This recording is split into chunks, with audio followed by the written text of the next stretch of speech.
na under sa kanila ay natapos po nila at nadadaanan by 5 a.m. In fact, marami doon natapos by Sunday.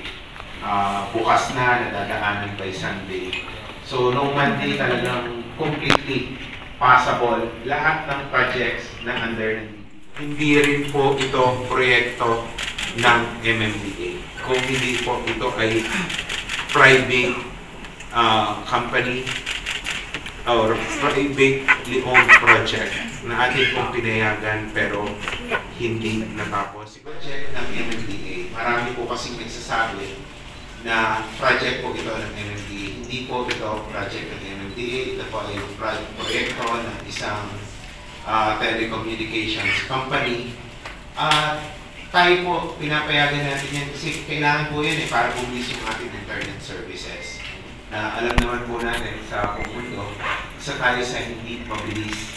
So ito po mga fiber cable laying project sa ganito, ito po yung necessary backbone para bumis po yung internet natin. Kaya yan po ay pinapayagan natin.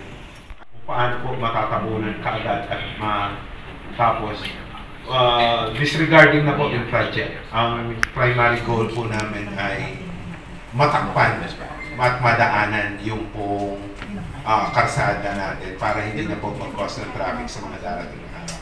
Thank you, Sherman.